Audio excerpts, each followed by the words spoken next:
So good morning, everybody, and thank you for coming today. I'm Ingrid Alardi. I'm the superintendent of schools in Norfolk. I'm here with Vicki Saldana, who's the assistant superintendent for curriculum and instruction, and Medora Champagne, who is the... You can't hear me. Can you hear me now? Yeah. Okay. All right, good. Medora Champagne, who is the vice chair of the school building committee. We do have a member in our audience who is going to be audio recording the meeting today, just so that you're aware, as well as Norfolk Cable, who very kindly videos most of our events, and then we'll post online. So if anybody misses the presentation today, you can view it on Norfolk Cable. So thank you for coming. What we were hoping to do today is just present a very high-level overview of the proposed building project. As many people are probably aware, we have been experiencing growing enrollment in the Norfolk schools for a number of years. Starting back in 2017, we've been looking at the anticipated needs that we will have for educational space. Through multiple school committees and the official building committee, we've explored many options to offset the challenges that we're experiencing now. So we'll do a high-level overview of the project. You can see this presentation. We did a similar presentation at town meeting. We have a website that has all of the prior meetings recorded that you can view if you would like to watch them. And then mostly question and answers. We know as people have started to research or learn more about the project, questions have come up. So this is just your chance to ask any questions you have, and we will try to give you the information. All right? Sorry, these are personal amplifiers. If anybody wants to borrow a pocket talker, we have these if you need to hear them. I'll just put one on the table and you can choose to use one if you want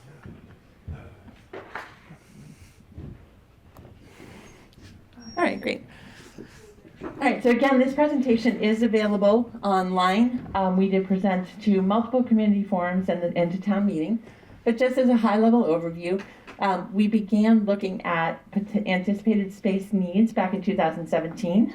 We have done multiple demographic studies, two with a group called NESDEC that did enrollment projections for us. And then we also, with the adoption of the building committee, did commission another demographic study. We wanted to make sure we understood the projected enrollment trends, and we had multiple people looking at that. All of the demographic studies have been very consistent, and it's anticipated based on the most recent as well as the prior that we are going to experience probably another 200 students coming to the Norfolk schools in the next 10 years. Again, we have done multiple feasibility studies. In 2018, we came to town meeting. We asked for funding to do just a conceptual study. What we had looked at were what is the most cost-efficient and effective model to address the space needs that will allow us to absorb enrollment growth for the next 10 years, but also be the most, I would say, conservative and prudent financially for the taxpayer. So we looked at multiple solutions. We looked at the possibility of a third site for an early childhood program. We looked at modular solutions.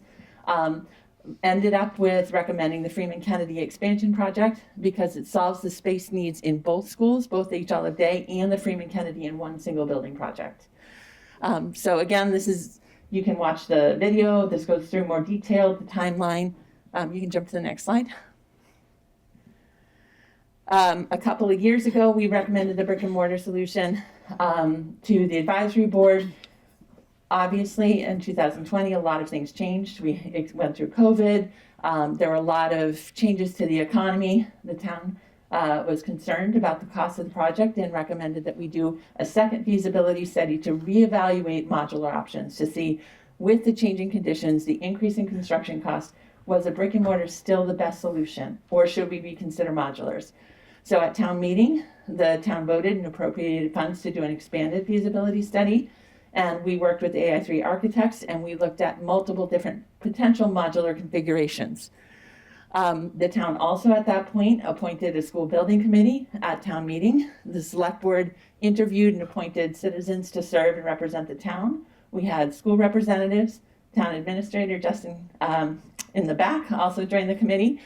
And we met over the course of a year to look at these potential modular options and then reevaluate whether there were any other viable solutions that merited further discussion. Again, as part of that, we hired an independent demographer to do a new enrollment projection, came in consistent with the others. Because this was done at a later time, they can project further into the future. And again, confirming about 200 students expected over the next 10 years. Where did it come from? So that's a great question. So what we are seeing as a trend in Norfolk, and Norfolk's a little bit of an anomaly. When students enter kindergarten, they stay with us. So if you read the full demographic report, which is online, you'll see that we have almost a 1-to-1 ratio. If you're here in kindergarten and we have 150 students, we have 150 first graders. Very few people leave. We do have students, about 5% of the market share, that choose private school options, homeschool, or other things. That's been fairly consistent, and the demographic report projects that that trend will stay. So it accounts for students that may be living in Norfolk but not attending the schools. What the trend has been is that we are seeing more families come from suburban areas into town and start students in kindergarten. So the experience of growth starts at the kindergarten level. You can see over the past 10 years, we've seen the first most significant growth at H. Olive Day. It's up by about 100 students. As those larger class sizes come in, then they go forward to Freeman-Kennedy, and we're seeing the growth there. So that is really where it's happening. It's starting at the younger grades. Those classes are getting larger and larger.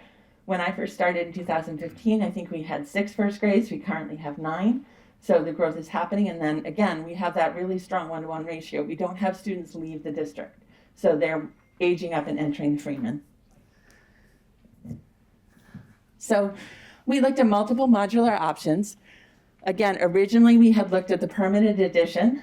When Freeman-Kennedy was built, it was built as a model school for the state of Massachusetts, which means that in order to be a model school, the designers had to submit options for expansion. So the intent of the model school program was to save towns and districts the cost of architectural design work, so that you could choose from model schools and then save that fee.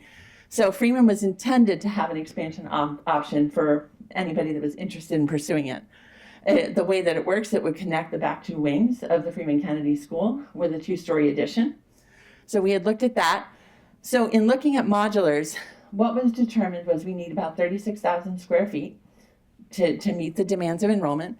We looked at an option that would be as close as possible to the building brick and mortar solution, which would have a modular that connected the back wings and would be connected to the school. So students could be in the modular and then access the building without leaving and going outside. We also looked at a unattached modular. This is a little bit less expensive because to attach a unit directly to the building, you have to build a firewall. And so there's a lot of cost with that. So we looked at what it would look like if it was detached. And then we looked at what it would look like if it was a single story, thinking you might save costs on stairways, elevators, and other pieces there. You can see we priced each modular option 2 ways, level A or option A and option B. Option A would be a lower level finish. So vinyl windows, laminate floors, no permanent foundation, just lesser quality materials. Option B is a more permanent build. It would have an actual foundation. It would have full HVAC system rather than window units, the ceramic tile, all of those things that give a building a longer life expectancy. Modular options, based on the amount of space we need, came in between the lowest one being the detached here at 27.6 million. Highest end, the closest to the original design that doesn't require students to leave the building, to go to lunch, to recess, to gym, at, again, 32.2 million for the low end, 34.9 for the high end. Life expectancy of the modular units, the lower end is 10 to 15 years, and the higher end is 15 to 25. So the building committee, you can go to the next slide. You can go to the next slide, I won't go through all of it. So the building committee looked at all of those costs, and then the brick and mortar cost, which was, actually, just go back, Vicki, for a second. The brick and mortar, which was 37.9 million, and felt that it was a wiser investment to the town to go with the brick and mortar option that had a 50-year life expectancy, rather than an almost equally costly modular solution that would require the town in 15 to 20 years to be doing another project. You can bump through. Basically, the design of the building, there were a lot of different things that the committee thought about. First of all, we're trying to solve a building space need at 2 buildings. H. Olive Day, currently we have music operating on a cart. We have repurposed the music classroom as a general ed classroom. Our maker space, our engineering design space, also was repurposed as a general education classroom. Next year, we anticipate art will transition to a cart, and the art classroom will become a general education classroom. And based on projections, we also expect the school committee will have to lift the maximum class size for at least 1 grade level, because we really are expecting to need 2 rooms, and we only have 1 physical room we could possibly repurpose.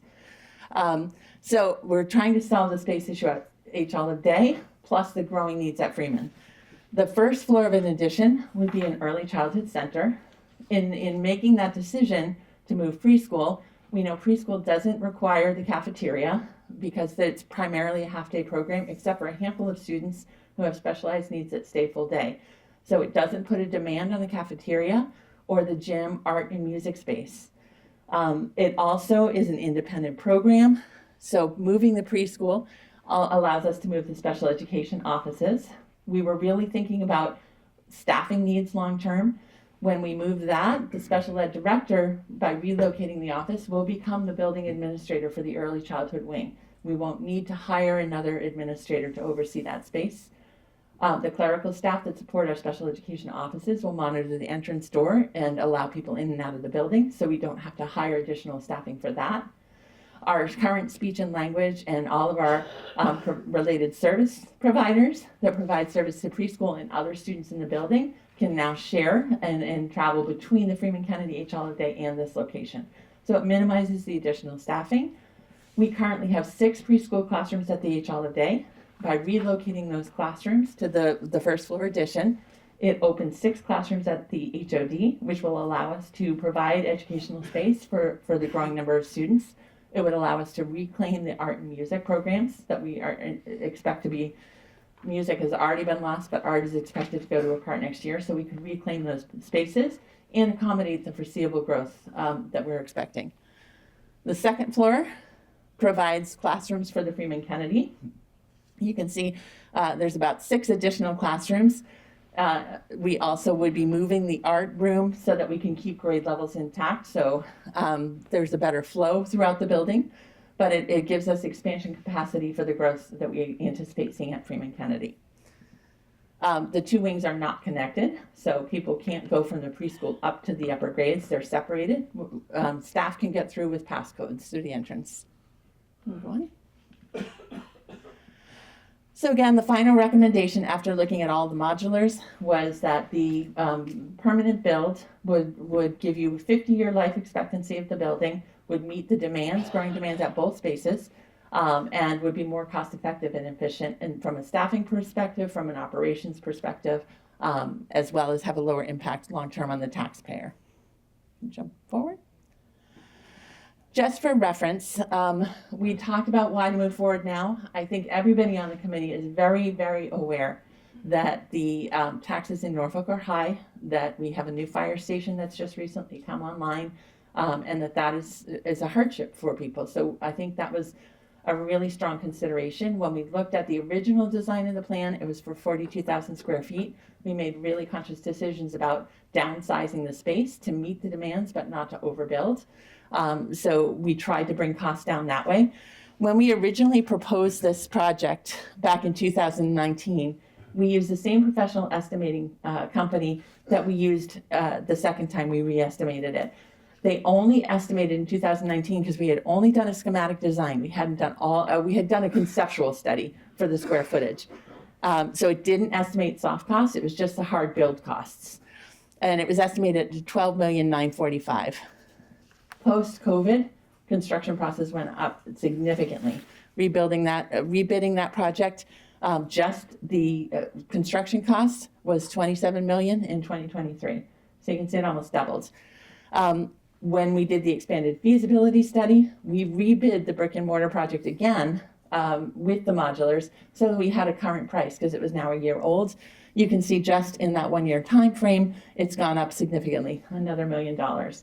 Construction costs do escalate between 5 and 12% annually. So the committee really thought about, should we delay this a year and give people time to absorb the tax impact, but recognize that if we do that, the costs are going to go up. Additionally, the building doesn't happen overnight. So if we move forward the project, the earliest it could open is 2027. The concern of the committee was, if we continue to delay, are we going to end up having to fund a temporary solution while we're building, which would be, again, money probably not well spent because it would only be bridging the gap until the building could open. So the building committee decided the best thing was to move it forward to the town and to the residents to vote. Jump forward. We did provide the estimated tax impact. So there is a little bit of confusion about this. So the total project cost is anticipated at $37.9 million. Part of that cost is for the design work or for the first phase. So we are only asking on February 1st for funding for the design phase of the work, which is $4.3 million. That design phase does all the engineering, all the schematic design, develops construction bid documents, and we would be able to bid it out. The intent of that is then, before we would come forward with construction or request for funding for construction, we'll have a final bid in hand. It won't be an estimated cost. It's not going to escalate beyond. You would know exactly what the total cost is and what the tax impact would be for that. The tax impact of the design phase of the work for the average household is expected to be $171.92 per year. All of this information is on our website. If you want to look at your actual home value and see what the tax impact for you is, the whole scale is available on our website. Move forward. The tentative timeline, again, we voted in fall town meeting. It will go to the ballot on February 1st. It will take about a year to do all of the construction design and bid documents, and then we would have to come back to the town with a final price and recommend funding for the next phase of the project. If that construction went according to the projected timeline, the building would be anticipated to open in the fall of 2027. Okay. There is a barcode here, but if you go to norfolk.k12.ma.us, just the general school website, there's a button that you can click if you want to get to the website. Again, all of our meetings have been filmed by NCTV. They're all available if you want to go back and see any of the discussions. In the interest of transparency, we've had the NCTV come and film because we know sometimes it's hard to go, or people don't want to go to a meeting when it's 1 degree out and it's at 7 o'clock. So everything is available for you to view. And jump forward. Oh, that's it. So that's a high-level overview. I know there were lots of people that had questions, so I'm happy to take any questions that people might have. And yes. My question relates to costs. Yep. When you compare the 37, which is your building cost, to the modular cost, you're not including the design phase cost with the 37, right? It is. No, the 37. And so the design phase of 4.3 million is part of the 37.9. Oh, it's part of It the is. 37. Yes, it is. So the 37.9 includes both project hard costs. The hard costs of construction are close to 28 million, and then it has soft costs. The soft costs include the design work, furniture and fittings, technology, and all of the materials needed for the addition. So all of that is in the 37.9. It's not in addition to. I think many of us were under the impression that the total project cost was more 44 plus the 5 million that the town has to spend. No, the total project cost is 37.9, and that includes the design work. One of the things that has come up that has been a little bit confusing for people, and if you go to our website, you can see it broken down. When we originally did the bid work or did the planning for this project, we had a joint school and town facilities director who was, he was fabulous, and he said, it makes sense when you're looking at a potential building cost to look at what other maintenance needs might there be at the Freeman-Kennedy. We do have equipment like every building in town, probably the senior center, probably the town library, for capital projects. HOD is in need of boilers right now. We're replacing those through the regular town capital. So Matt has said, while we're doing this, we should price what it would be for replacement or repair of capital items that are getting near the end of life. Because if you have a team mobilized and you have a crane on site, it might save the town to do that as part of the building project. So there are 3 capital items that we did price. The way it would work is with a bid document, we would bid the project at the 37.9 estimated cost, and you would list those as options for pricing. When we get the bid back, the town could determine, yes, it makes sense to replace the fire suppression system now, or it doesn't, and you don't accept the alt. That's where some of the confusion has come in. There's about I'd have to look at the actual, but 4.5 million of capital repairs that you may choose to include in this project. We have had the boilers at H. Olive Day on the town capital list for 6 years, and we've delayed them every year because we didn't need them. We've been able to keep the system operating. They are now going through the town capital. So these items may or may not be needed. You can look at the total price and decide whether it makes sense to do that at that time. So that's where the confusion is. Can I Yeah, just follow up on the cost? absolutely. There's a slide you didn't show that's on the website showing the tax impact of the initial borrowing. Yep. And then the next set of borrowing for Yep. the same project. And in that one, it showed, the next one that showed the impact on the full project Yep. per household, which I don't know if you have it there. I do. I don't have it as a slide, but I do have I it. believe the number for the average home cost, which you showed is 687, was about 892.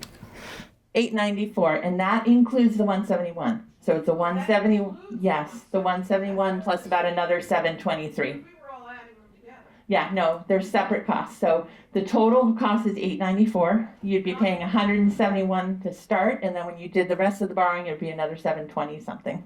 Oh, okay. Yeah. That Yep. wasn't clear, so that the town's cost is really a separate issue, Yeah. the capital expense. Yes. Yeah. And again, I think the select board's position is it might make sense to move those forward all together because there might be a cost savings and you're doing it through borrowing rather than depleting the town capital budget. But that is not part of the construction. That would be determined whether it makes sense based on the bids and the alt prices. Okay. Yes. Is there any possibility of state or federal funding? A great question. So we have applied 4 times to the Mass School Building Authority for funding to offset the cost of the project. Norfolk has already received significant funding from the state. So the state paid for half of the H. Olive Day roof replacement. Just as a reference, the average building life expectancy is 50 years. So H. Olive Day is about 32, but we did put a brand new roof on, new boilers. So that building has a good amount of longevity left to it. So they funded that. They also are funding half of the Tri-County expansion, and they've paid for half of the Freeman-Kennedy school. So we've received a lot of state funds already. We have been declined the 4 times that we've applied because over half the schools in Massachusetts are over 60 years old. They were prioritizing schools that needed HVAC work or major renovations for safety. We will reapply. We have already said as the building committee, no harm to reapply. The opening just their core program application grant just opened in January and it closes in April. We will reapply. I think the chances of Norfolk being selected are low, but there's no harm in continuing to try to find other revenue sources. Yes, Dr. Lardy, you talk about confusion in this room. Well, let me clear up some confusion. sure. The impact of the construction debt exclusion on the average household will be just over $700 annually, since the average annual Social Security benefit is $22,344. The impact of the second debt exclusion alone on the average Social Security payout is $720 a year, or 3.5% of the annual Social Security average income. Given the 2025 annual COLA for Social Security beneficiaries was only 2.5%, these exclusions, if approved, will eat up not only the entire amount of our Social Security COLA for 2025, but an additional 1% that we are going to have to cough up. As a result, the cost of living adjustment that we're going to get, if these are approved, go directly into the Norfolk Town Treasury. So I want to know, where is the fairness for seniors and where is the justice for seniors in these overrides? Yeah, I appreciate the question, and as I said, I think as a whole, the building committee tried to be really conscious of that, and we recognize that there is a tax impact. My understanding from the town in 2027, the debt that you currently have for King Philip The remaining debt will come off the tax rolls. You will be receiving additional debt. Sorry, there is additional debt coming on for Tri-County, but it won't quite match what's coming off the book for KP. So in 2027, there will be a slight decrease in the current taxes, and this would be added to that. So hopefully it won't be the full 894. These are the numbers that we've gotten from Todd Lindmark, from the town, and from the town administrator. You know, I understand that it is challenging. We have tried to look at all the different possible cost options. We have growing enrollment in Norfolk. We are out of educational space. We don't have the capacity to add another 200 students. Follow-up question. Is it then true that you did not answer my question? Where is the justice for seniors? I don't know how you would want me to answer that. You did not answer my question. I I want don't- that on the public record. Yeah, I don't have an answer for that. That's We have fine. tried really hard You to didn't make it as answer the que- manageable. You did not answer the question, thank you.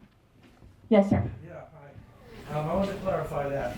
You mentioned, this is a spreadsheet I put together of all the capital projects that we're paying, not just if we vote for the expansion of the school, okay? So as Dr. Relati said, some things are coming off. But the police station, we're paying $192 a year for 25 years. The KP High School, that'll come off in 1 year. That'll reduce your taxes by $128. The KP Middle School, that'll come off in 1 year. That's $128. The other ones are all 10 to 30 years going forward. In addition, what is not clear is the fact that in addition to the expansion, there are additional budget items that the town has to approve. And budget items are forever, right? They don't go away. It's not like a debt exclusion or an override. What Dr. Relati referred to as the Freeman-Kennedy capital improvement items. Replace the mechanical system, the chiller, the rooftop mechanical units, existing playground upgrades, possibly a whole new fire alarm system. That's between $5 and $6.7 million. Staffing for the expansion is $230,000 additional. Also, maintenance and operation with the new expansion is $150,000 to $250,000 more. All of these are capital items that are in addition to the debt override that we'll be paying. And those budget items are going to stay there forever. Also, there's another thing that kind of bothers me, and I asked this last night. They mentioned that they looked at alternatives. They looked at options. In November 14th of 2023, the town meeting gave them the last funding, gave the building committee the last funding, which totaled almost $500,000 to do all these studies. One of the things the town meeting said, both the advisory committee and the chairperson of the school committee said, we're going to look at all options. That includes increasing class sizes, third locations, third-party locations. And I said, fine, where's the feasibility study for those? Where's the reports for those? They said, well, we discussed it, and it's in the meeting minutes if you want to go get it and look at it. There should have been a report on all possible options in this town. Maybe tearing down the old town hall and rebuilding the preschool, preschool there, looking at expanding this building, or there's a whole host of things. There's no documentation for that, so they might have discussed it. I don't think we should have to go through the minutes of every meeting that the school committee had to find out what the reasons were. There should be a report that says, we looked at this option and we discounted it because of these reasons. We looked at this and we're thinking that's a possibility. There should be modeling done because of increased class size. How many children per class do we need to put in there so we don't have a build option? Is it even possible to do that? The other thing is the demographic study that Dr. Relati talked about, 200 extra students. Well, you know what? I looked at the 3 studies that they did. In the first one, they used data from 2017 to 2018, and they projected it out to 2034. And if you look at 2023 to 2024, they projected that out from 2017 data. They were 12% high than what we actually have today. And then they did another study from 2021 data to 2024 data, 2 years, and they were off by 7% high. So to think they can predict out 10 years from now, it's going to be even more error or more uncertainty, because the farther out you project, the more error there is. And I asked, what is the confidence level that these demographic surveys have. Is it 90% confidence in their 200? Is it 10%? Is it 50%? And they didn't know. They had to go look it up. So the demographic studies are great, but there's a lot of uncertainty in them.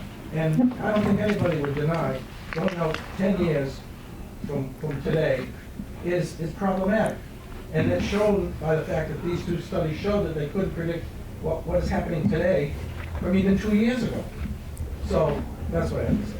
So let me just respond to a couple of those things. So the capital items that you talked about, there were originally 4, which included the playground surfacing. Again, we were pricing out potential options. Since that time, our facilities staff have been working with the rec department and as well as some outside vendors, and they have been able to repair the current playground surfacing and develop a different solution to put high density rubber matting under high traffic areas. So that has come off. Again, these were possible things that we might consider. That has been eliminated. It's no longer on the capital. So there's 3 remaining projects we might consider. And as I said, that will be up to the town to decide when we get bids if it's more efficient to do that with the project or not. As far as operational and staffing costs, the expansion, we did get pricing on what it would cost to run the additional space. It's about, the estimate is $160,000 per year, which is consistent with all of our other, looking at what we're currently spending per square foot to maintain the current building. So that is an additional cost that is not part of the debt override, that is part of the operating budget. Also, through the design phase, there's multiple things that the district can look at to offset that. First of all, we've talked, and it's been recommended that we consider adding solar panels to the roof. We have a solar system already on the Freeman-Kennedy that can offset the cost of electric and maybe serve as a benefit for the town. Additionally, the building expansion won't be fully occupied in the first couple of years because we are building for the long-term growth. Prior to the space situation we're in now, the district has always leased space, classroom space in our current existing buildings to the BICO Collaborative. We're members of the BICO Collaborative. Collaborative provides special education programming to students that have unusual disabilities that we can't serve within our schools. We have a discount in tuition for being members. BICO leases space. BICO has a classroom in Plainville. They have a classroom in Rentham. Those can be $18,000 to $20,000 per classroom. So we have some ideas of ways that we can address the revenue. As far as staffing, this expansion would require an additional custodian at about $50,000. Additional clerical support. We have a 0.6 secretary that we grow to 1.0. Total staffing cost is about $89,000. We are projecting needing 3 additional teachers at that time, but the 3 additional teachers are based on student enrollment. If we don't have the building expansion, we will be hiring additional teachers to meet the needs of the students we have, whether they're being taught in mobile classrooms or in the library or in other repurposed space. That 220 is the teachers. Additionally, the projections say that between now and the time this would open, we'll have 55 new students. We receive state aid on a per pupil basis through Chapter 70. That's the revenue source that the town, that the state provides to offset the cost of growing education. There's a lot of advocacy happening across the state right now to try to increase Chapter 70 funding because districts are bearing the cost of education that's been rising and it hasn't kept up with the pace of inflation. But if it doesn't change at all, we are averaging about $3,600 per student in Chapter 70 aid. 55 students means we'll have another $200,000 in revenue from the state that would offset the cost of the salaries. So there are multiple things in play there. Yes? Do you know how the census of the students that are in our school system from the prison shelter system, when they come off in June, how was that reflected in the numbers that the study was done in this year? The study was done not based on the students from the shelter at all. They're not included. No, they're not included. Good question. And the shelter is still projected to close in June. Other things in terms of feasibility, the question that Jack had raised. So the town initially appropriated about $300,000 plus for the feasibility study of a brick and mortar solution. That was the full feasibility of an expansion project. That was the charge, and that was what was studied in the initial study. So it looked at traffic patterns, site work, septic, all of that.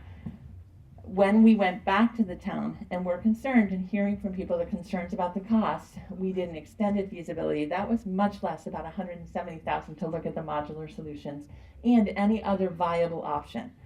Again, as a committee, we did talk about multiple. We talked about leasing space in another district. We looked at other current leases that, educational leases for space. FICO, as I mentioned, is a collaborative that has just leased 60,000 square feet of space in Walpole in an older school. That older school, it costs about $650,000 upfront just to renovate the space to bring it to code, and then the average lease over the 10 years is about $850,000 annually. A third site requires significant staffing additions. If we lease space in another community, that space would need a full-time nurse. It would need a full-time building administrator. You would need both a day and a night custodian, because you have to have a custodian on site during the day when we're serving lunches. You would need a food service team. If we move preschool, we would have to add speech, language, OT, and other therapy supports, because we don't have time in existing schedules for our staff to travel to another location and back. So the annual operating cost of a third site, additional transportation costs, were high. Plus a lease space, it looked at, if this was a temporary solution, if we were thinking this is temporary, it might be viable. As a long-term, you would spend $15 million and in 10 years have the same problem, the same space crisis. So we did look at that. The same is true of an early childhood site. If we were to look at the Old Town Hall, it is often more expensive to bring a building to code than it is to level it and start from scratch. You would put a lot of money into a third site, needs a nurse, needs a kitchen, needs a full staff, and it only solves the problem at each day. You would still have to do a renovation at the Freeman-Kennedy. As far as class size, we have looked at that and we have modeled that. If we were to, right now our buildings are completely full at both schools. So if we were to take every current classroom and increase it to the maximum school committee policy, so 25 at the Freeman-Kennedy, 21 in the early childhood programs, we could accommodate just over 90 more students, not 200.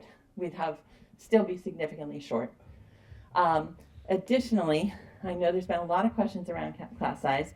Just for reference, Boston City Public Schools, their maximum class size for pre-K to 2 is 22. We will have 22 next year at each holiday. Their maximum class size for 3 to 6 is 25. That's our maximum class size policy. This year we have classes of 22, 23. With the shelter, we have classes that are 25. But without those students, we're at 22, 23 already. So class size is growing. I think that's something that the town has to decide. We looked at other viable options. This was the best that we could recommend from an educational and fiscal perspective that we felt was the highest yield in return for the town. I think it's up to the town to decide what you feel is the best vision going forward. Yes? Yeah, I have some different calculations of the enrollment and one way to attack it. The school committee prepared a document that I found on the website in apparently late 2024, and the enrollment figures were based on November 14, 2024, according to the document itself. Document, I guess, presumes or talks about the numbers of each classroom or the classroom for each grade, classroom numbers for each grade going forward as of September, apparently, this coming year. And the numbers projected for the average class size all vary according to the grade level, but all of them are below the maximum class size established by the school committee, which, as you say, is 25 for grades 3 to 6, 21 for the lower grades. I've figured out, and the total number of the kids under this calculation is 1,015 for this coming year. That's as far as I can calculate it. I added the enrollments, projected enrollments. And you don't probably have preschool on that, correct? Preschool is not on that. Yeah. Not on that, and it wasn't on the document. Right. And then I took the numbers. For example, first grade, 19.5 was the average class size. 21 is the maximum. Right. So the difference is 2.5. Yep. And each one of the class averages has a difference between itself and the Correct. maximum. If you add up all the differences, my calculation leads to a conclusion that there are 162 places for if all the classes are maximized. And maybe my calculation is wrong, correct me. If you add that to 1,015, that comes to 1,177. And the maximum projection is about 1,200 by 2035. So if you, according to these calculations, if you maximize the class size, then you would come very close to being able to meet the projected 1,200 students as of 2035. And of course, those projections have a little bit of variation, and we can't be sure they're completely accurate. Why is it not a solution to go to the school committee's already approved maximum size in order to free up classrooms, and that would be the result of it, for overflow, for problems that you may have? Because it seems to me that is a reasonable solution, even though you could argue that maximum class size isn't optimal for student learning, but the school committee has already accepted the policy of a maximum class size. Yep. So I'm happy to sit down. I went through that same exercise and my numbers are very different. So I'm happy to go down. I think there may be rounding error in there. But what we looked at is, again, all of our classrooms are full. If we have 8 first grades right now, and we take the 8 first grades and multiply that by 21, that's the maximum number of students you can serve in that grade level. And then I subtract the current enrollment to see how many open seats are there. I get under 100. So we can sit down and go through it together, but that was under 100 for us, which is less than half of the anticipated growth. So I'm happy to stay with you after and we can walk through it together. But we did look at that as a potential. It doesn't meet the long-term needs, and our numbers are different. So we have So- nine first grades, We have 9 first grades. I was saying the way that I would project it is look at the number of classes you have, multiply it by the max class size, look at current enrollment, and look at the gap. I think you said 8, but I think we got 9. Yeah, we do have 9 this year. We added, so we were budgeted at 8. Originally, we anticipated having 8.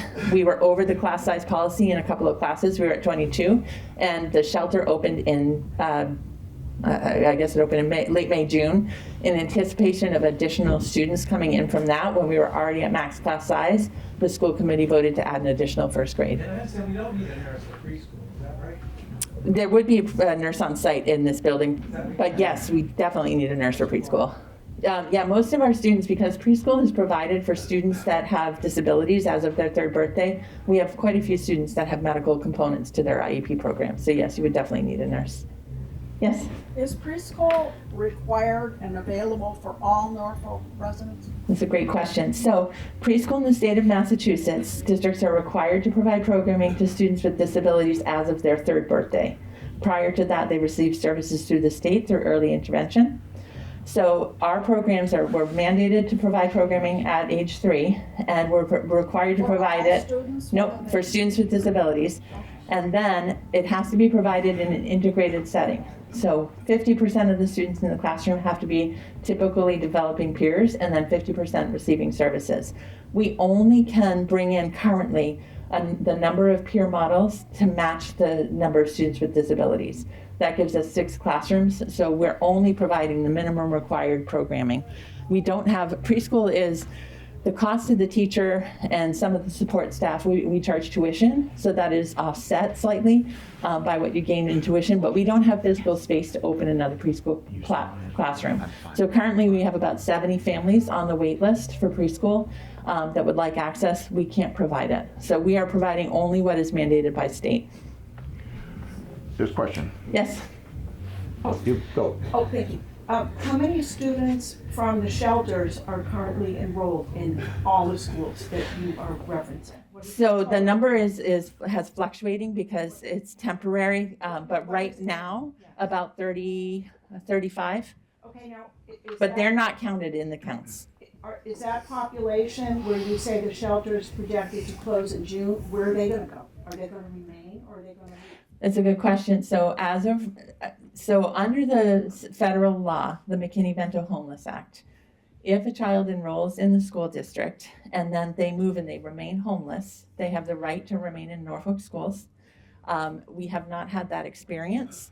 Most people that are moving from the shelter to another temporary shelter, those are located in Springfield, Worcester, Fall River. It's too far to travel, so most families who have gone from shelter to shelter have chosen to remain in the district. If they go to permanent housing, they are eligible to return to Norfolk until the end of the school year in which they become permanently housed. So if you went from the shelter to a home in Norfolk, you could remain in the Norfolk schools through June, through the end of the year in which you become permanently housed. Now, are they counted in the seats, like you say, this No. classroom is built to the max, so they're not counted? No, I'm not counting them because we expect those students to be gone in June. But yet they're enrolled. They're enrolled, but we're not counting them because it's expected to close in June. So we are not holding seats for students from Bay State. We don't expect, we haven't had any students so far. We had about 25 plus students leave. Nobody has opted to remain in Norfolk. So we're not anticipating that. So where you say you have an additional first grade classroom, those numbers aren't counted in that? No, we added a classroom because our class size without any students from the shelter was going to be 21 and 22 in some classes, which exceeded our maximum class size. In anticipation for this fiscal year of students coming in who have don't speak English, who may have higher levels of gaps in their education, we didn't want our classes starting above the policy limit. So the school committee voted to add an additional teacher this year. Our class sizes uniquely are 18 and 19 in first grade so that we could absorb students without impacting negatively the educational programming. That position's not carried forward. A class size set by the policy is optimal, 21, I imagine 25. Maximum, yeah. But it's not hard and fast. Class sizes could be increased if necessary. Yeah. More students could fit in the classrooms if the class sizes. Well, if we went to the maximum class size of 25 and the maximum class size of 21, we could accommodate about another, as I said, just under 100 students. If the school committee opted to lift those and go beyond 25, you could accommodate additional students, but at a cost to educational programming. I think it's important to know across the entire state of Massachusetts, only 25% of students in elementary are in class sizes over 21. Boston Public Schools, there's no classes over 25, and at the lower grades, no one over 22. Different atmosphere in Boston, isn't it? The more. Well, we don't deliver education the way we used to. We don't teach whole class instruction. Teachers evaluate students. We teach all in small groups. So if you have 4 reading groups in your class because you have 21 students, the teacher meets with those groups every day. If you go to 25, 26, you can't meet with students every day. It does change how instruction is delivered. And it definitely, for people looking at communities, all of our neighboring communities, we publish every year a baseline benchmark report. I'd encourage people to look at it. It's on our website.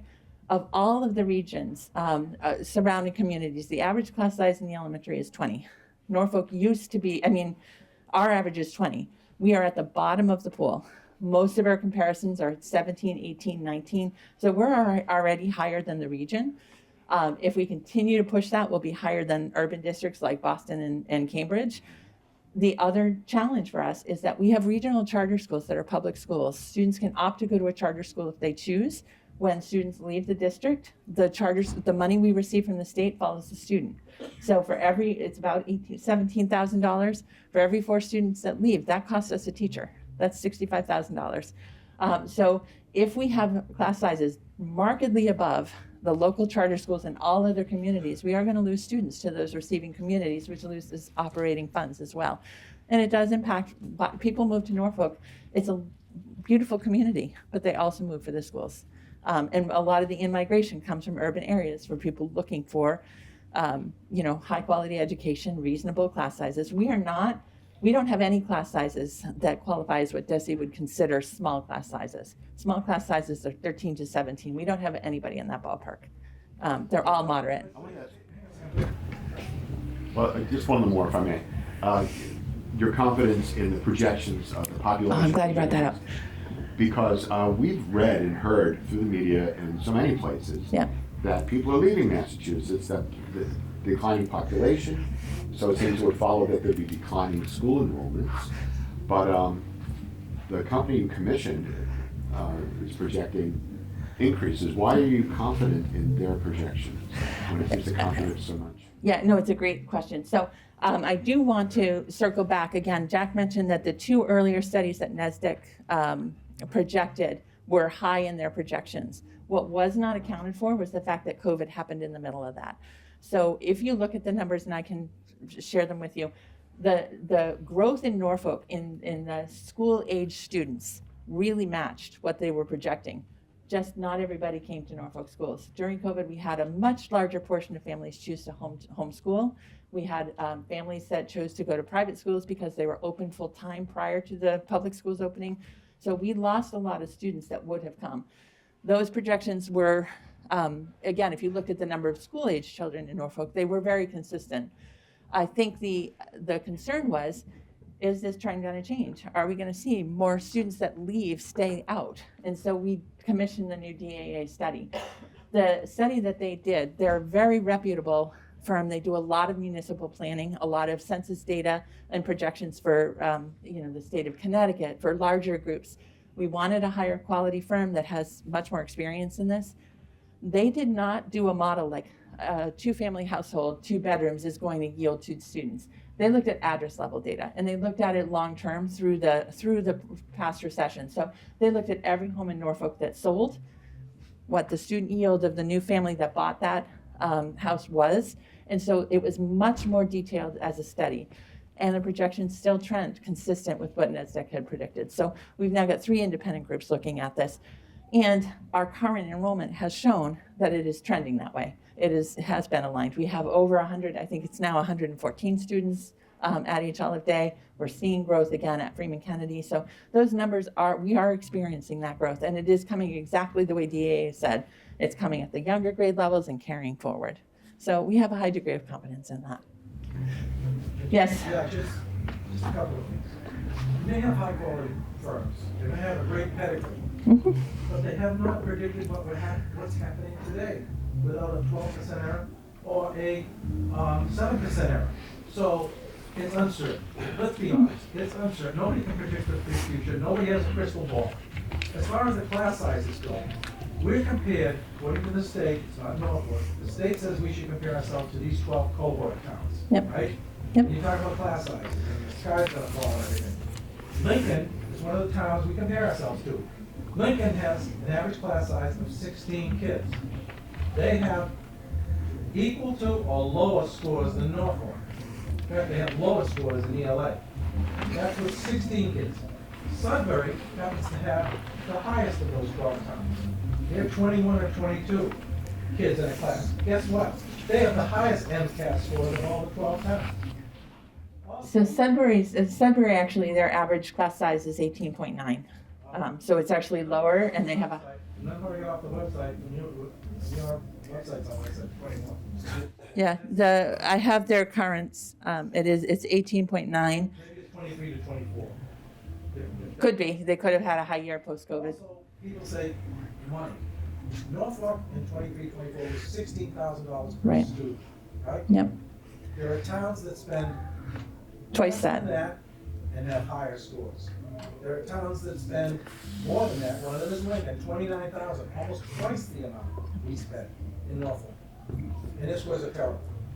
So there's not a one-to-one correlation between class size and academic performance, and there's not always a one-to-one correlation between money spent per child per student, at least in these 12 towns that we're supposed to compare ourselves to. There is, one thing I would say, there is a general trend. If you look at the data, we do show the MCAS results compared to per pupil. Lincoln's a bit of an anomaly because they have the Hanscom Air Force Base. So they have a more transient population that isn't present in other districts, so it's a little bit unusual. That's Lexington, right? No, I work in Lexington. It's Lincoln, it's Lincoln. Lincoln? Yep. not now, it's not. Lexington's in Bedford. Bedford and Lexington. Yeah. I believe that Lincoln, I can confirm that, but I'm pretty sure that they have quite a few students from the Hanscom base. Yes? Dr. Lardy, what you Yeah. say is very true when you say that people want to come to Norfolk because Norfolk's a beautiful town. It is. It has beautiful people and we have great schools. The problem in these proposals are that the needs of people that want to come to this town are going to be overridden. Our needs as seniors are going to be sublimated to those who want to come to this town. Now, granted, anyone can come to this town who wants to come to this town. But explain to me why a senior should be forced out of their home because they cannot afford the property taxes for people who want to come here. I've been here for 30 years. Why must I sell my house so that a kid and their mommy and daddy who want to live in Norfolk, why should I sell my house for them? Yeah, again, I hear what you're saying. All I can tell you is this, that we have studied this. This is the recommendation that the school committee and the building committee are bringing forward. And if people don't believe that this is the right option, then you have the right to vote against it. And people have to make independent decisions. I'm not here to tell anybody what decision you should make. And that's very good, and I thank you for that. But I reiterate my argument. Why must a senior be thrown from their home? It's not fair, it's not just, it's not right. And everyone should be opposed to it. Shouldn't we live within our means rather than look at these pie in the sky, what's gonna happen if this happens? We just got the brand new Taj Mahal fire station that has not even impacted our real estate taxes yet. We're gonna be paying for that for what, 20 years or more? And then this 37 million on top of it. Yeah, I I just understand. got my first social security check. It's $1,200 a month. What am I to do with that? Yep, I do hear that. And as I said, there is some debt that is coming off. I know there is some debt that is going on. No, the fire station is new. And I think the, again, we've tried to look at this in the most conservative way for the long-term operating budget as well as capital. I understand people have strong feelings about that. I think the support that we can get for advocating from the state level for additional revenue and funds for towns, education costs are growing. We can't control the students that are arriving. We have to make the best recommendation that we can, and people have to make that decision. So I appreciate it. Right, things are coming down. I mean, it's gotta come off the rolls, but it's only gonna be $100, $200. Yeah. And we're looking at the town talking about the DPW bill, doing extensive renovations to that. That's another capital plan. We're talking about increasing the wastewater treatment plant in the center of town to attract business. That's gonna be a huge project with underground lines and wastewater stuff. So as something falls off that's $100, there's more stuff coming on. It's gonna be even more to offset that, because there's always capital projects. And after that, there'll be more and more and more. So it's never ending thing, and I think, from my perspective, I need a breather in my taxes. Yep. I need a breather. I hear that. Our taxes have gone up much higher than inflation. Our taxes have gone up, 42% over 2016. Yep. And inflation's only been 34%. Yep, no, I hear that. Inflation's 34%. So our taxes are outpacing inflation by a significant amount of money. Yep. And the amount of money we're paying, or we're asked to be paid for this, $40 million, that's the total tax revenue Norfolk takes in from all residential property taxes in 1 year. So we're taking 1 year's tax levy, of $40 million this year, and that's how much we're gonna spend for one capital project. Yep. And again, I think I hear that, and I understand that that's a concern for people. I do think that the committee was concerned. As I said, if we brought this forward 2 years ago when it was originally proposed, it was almost half the cost. The concern is if we don't bring forward a solution, we may have to do temporary modular classrooms, which will be millions of dollars, and then a building project at a higher cost. So that is what we're bringing forward for people to consider. Very aware of the hardship, but concerned if we don't address it now, that it'll have to be addressed at a higher cost with temporary solutions. So again, I think hopefully I've answered questions that people have. You have one more? Is there any way, and I don't know, but you get senior discounts for other things. Is there any way to do that on taxes? So we are, I think all of us have probably lived here for a very long time, raised our kids, have all gone to school. We paid our taxes to get the education for our children here. Yep. Now we're on a limited budget. Yeah, I hear So that. why isn't that looked at? We have helped build the town of Norfolk, Yeah. and we should be able to remain. I myself, like you, Yeah. have to think about, Yes. I gotta get out of here. I can't stay here, and I love this town, and I'd love to remain here. But I feel like we're getting pushed out. I resent that, I really do. And I think there should be a way that the taxes could be looked at, to look at what our income is, and do it on a sliding scale, like they do for other things. You know, That's going to be a Justin question. And I do, one thing I would say, and I don't know if people are interested, but I'm happy to talk about it after. I do know that there is a senior tax credit program. That's very limited. Yeah, but we are open to expanding opportunities for that through the schools. Be on some sort of discussion Yeah, about setting something like that up so that those of us that want to stay can stay. Yeah. Because I am in that position as well. And I resent having to be pushed out of my town that I raised my kids in. I appreciate it. I appreciate it. Justin, I don't know if you want to take that now or if that's a conversation, because we do have I to. think there was a couple of things I wanted to address that were some Sure. information that I probably can answer. I'll turn the mic to you, and then if anybody has remaining questions, I'm happy to stay after and answer them. So, good morning, everyone. Justin Casanel Davis, I'm the town administrator. Just a couple of things. I think one of the questions or one of the thoughts was the fire station isn't incorporating the taxes just yet. That's not true. It is incorporating taxes now. It hit the January tax bill, so that is incorporating now. You're not going to see an increase for the fire station. We're actually, and what has been said is correct. The way the town typically does debt, it does it on a sort of cascading basis. So debt goes down almost, on a yearly basis. The fire station is a 30-year project, so you'll see small, minimal decreases there for the fire station. But it is in the budget. In regards to the question about, if you can set taxes on a sliding scale, unfortunately, this is actually something that we're talking about at the state level. This is not something unique to Norfolk. A lot of municipalities are having a lot of fiscal pressures. You're seeing a lot of other communities look for overrides and various things because there's a lot of pressure. I'm on the MMA committee, which is a committee of managers and other finance professionals in the state that advocate to the legislature, and this is something that we talked about. Prop 2.5 is very difficult to operate within, and we understand that a lot of people are aging in place. When I came to Norfolk, this is one of the issues that I talked about. I understand this is a fast-growing population in Norfolk, so we have to look at, be prudent about the financial decisions that we make. Unfortunately, you don't have the capacity to put property taxes on a sliding scale. That's from the state level. Even if we wanted to do that here in Norfolk, it's impossible to do that. But that is something that we've talked about. We're trying to find relief in those avenues there.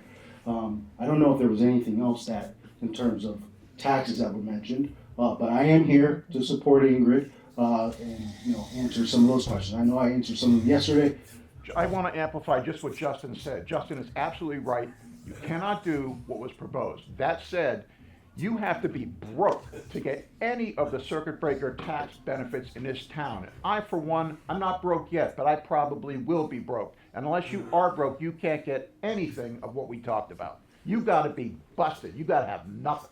Yeah, I think as we look at some of these sort of senior tax work-off programs, the tax abatement process, it is based on sort of a financial scale that, when you take a look at, if you own your property, sometimes you're not eligible for those things. I think that's some advocacy that Karen has even talked to us at the town. We've talked about at a select board is looking at increasing the amount that you are capable to get an abatement, but also looking at if we can increase the scale in terms of finances. We do have an affordable housing trust program that I'm a member of the board on as well. And one of the programs that we recently launched within town is a Retire in Place. It's a RIPA program that we're going to be allowing you seniors to apply for that program on a rolling basis. That's something that I would take a look at and see if you're eligible for. But once again, it is based on certain sort of income levels and so forth. But that's something that I encourage people to take a look at because that's something that we talked about the affordable trust. It's trying to support seniors and allowing people to age in place and stay in Norfolk because we hear you. You spend a lot of time in Norfolk. We know you want to stay here. So there's a lot of things that go into those decisions. Let me get that hand there. I have a completely different question that I think is quite That's okay. fundamental. And it comes out of the way in which the ballot question is articulated. And it's of great concern to me. My understanding is that the purpose of the ballot question was to approve a $4.3 million expenditure to allow design documents to be prepared in order to allow the bids for the project. And that's a fairly common thing in municipalities. The ballot question does not have the figure $4.3 million in it. It has no figure. Beyond that, it says that the ballot question asks for approval of amounts required to pay for the bonds issued in order to pay for costs of construction, reconstruction, architectural, engineering, and project management services, and construction administration related to the Freeman-Kennedy School expansion project, and all costs incidental or related thereto. For me, that language properly interpreted means that this ballot question asks people to vote in favor of the complete construction costs. I addressed this last night. It was brought up at the select board meeting. It's a great question, and I want to be very clear. When we talk about Mass General law and finances, a lot of things don't make sense. When you do a debt exclusion language, you cannot include the figure on the ballot. That's Mass General law. That language is from our financial counselors and bond counsel. Language when it goes to a debt ballot has to be very specific and it tends to be broad. So in a lot of debt exclusion, you see that sort of language. I want to be very clear about this process. Town meeting actually voted the figure. So you're not allowed to have it on the debt exclusion. In town meeting at our fall town meeting, voted for the figure. And so that is all you're allowed to do. So I want to be very clear about this process. This is what the town is planning for in conjunction with the schools, is you vote for the debt exclusion on the schematic design, which is the figure that was approved in town meeting, which is $4 million. And then if you were to proceed with the project, you'd have to have another process where you would go to town meeting to allocate the additional funds and do another debt exclusion process. So there wouldn't be, I just want to add to that, and thank you, Paul, for bringing that up, because I had the same reaction, and I'm involved with the project. I was like, this language is terrible. People don't know the amount, and it is the law, and it is what was voted on. But I fully agree, and it is unfortunately the language we're required. I also just wanted to say, it did confirm, Hanscom Air Force Base students do attend the Lincoln Public Schools. Yep. I want to just underwrite what Justin said. Justin is absolutely right. There is a program in town that we can use as seniors to get some limited funds. There are some eligibility requirements to help us, and Justin, correct me if I'm wrong, stay in our homes. Maybe assistive devices or other things that kind of help us get around our homes better. The problem is none of that is going to be useful if you can't afford to pay the property taxes on your home. None of that, zero, is useful to you. It's worthless. So if these pass, what Justin's talking about is useless to each and every one of us. Ma'am, and then I see your hand there, ma'am. Yes, ma'am. I just have a question. We're being asked to pay more taxes. When was the last time the town had an audit into the way, the town is run financially? So the town actually has an annual audit that it does undergo. I think in terms of your question and generally is to make sure that our financial processes are done correctly. I think if you're asking if there an audit of departments and expenditures, we have a yearly annual budget process. I think, I just did a presentation last night regarding a financial forecast for the town. We do a budget process there. I can speak for myself as a town administrator. I think Superintendent Laurie can speak for schools. We look at our budget process. I look at it in my terms. I'm a municipal finance background. I look at it throughout the year. Our budget growth is sort of, in terms of operating budget, I'm going to speak specifically to operating budget, it has been fairly conservative. So we do look at that yearly. I'll let Superintendent Larry speak to her budget. And we do look at those processes. And there is an annual audit done for the town. Yeah, the schools also have an annual audit from an outside company as a requirement under the Mass laws. And I would say, just one other thing in terms of the budget, we have really worked diligently to try to keep our operating budget costs low. I think if you go on the baseline report and you want to compare Norfolk per pupil spending to other surrounding towns, we are the lowest in per pupil spending, with the exception of Berkeley in our regional area. We are very conservative about spending and budgeting. And we really try as best we can to stretch the dollars that we receive as best we can. And if there's ways that we can partner with the senior center to look at the senior tax credit program, we tried that a few years ago and we didn't have a lot of people interested, but I'm more than happy to have further conversations if there's ways that we can partner or things that we can do to support, because we do recognize that this is challenging.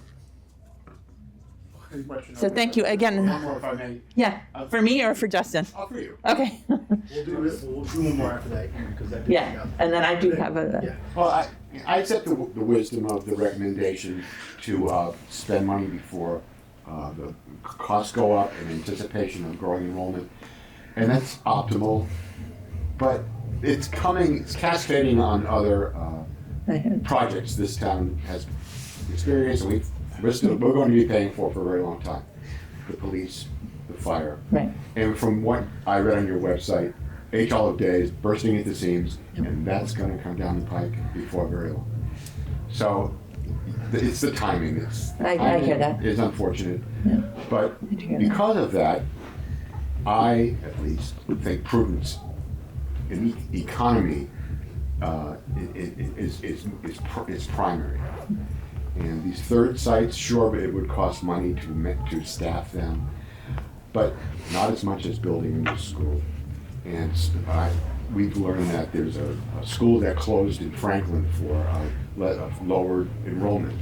Is that an option? Has that been explored? If the Bay State is going to be vacated, has that been explored as an option for use as classroom or other schooling? So the Bay State facility is owned by the state. We don't own that facility, and I don't know what their intention with it is. It is not structured or set up as a school. It would need to be majorly overhauled. I've been lucky to be able to go and see the site.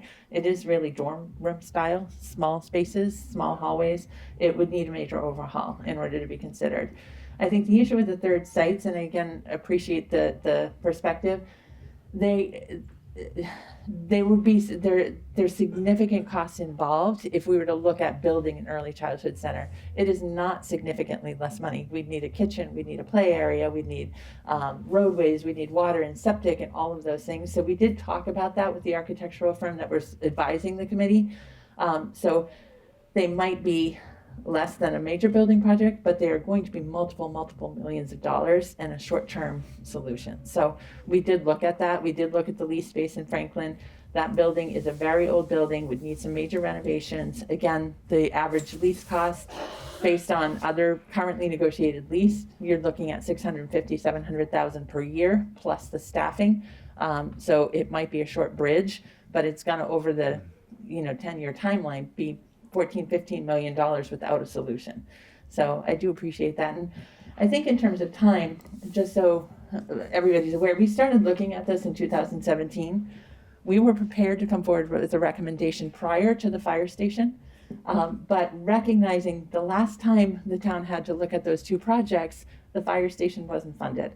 And so we delayed bringing this project forward because we didn't want to compete with the fire station that was in critical need. So, again, we pushed this timeline back, trying to allow the town to look at the needs of other departments prior to the school. And we've delayed it as long as I think the building committee feels it's viable without leading to a costs that you don't get a return on, if that makes sense. Happy to stay. I do have another meeting, but I'm happy to stay if people have individual. Take the last question. Final question. Yeah. I think we understand what you've been saying, but we're all here for the same reason. Absolutely. We don't want to pay more taxes. We're already paying a lot of taxes. The new projects are making us pay more taxes. I think you have a responsibility to come up with the best possible solution. Preferably zero. We don't want to pay any more. But if it's not zero, make it as low as it possibly can be to achieve what you need to do. Put the modular sites in there. use other buildings, anything that will keep things so it doesn't increase our responsibility. Yeah. Thank you. Very good. Medora, Vicki, do you have anything you want to say? Happy to stay and answer questions. Yeah, I mean, we can stay and answer questions, but I think that was pretty exhaustive, so I appreciate everybody coming out. So thank you for coming. We're again happy to stay if people have individual questions. And again, if there's ways that we can partner or support the senior center or senior tax program, I'm happy to talk about those further as well. Thank you, and stay warm. It's bitter cold out there today.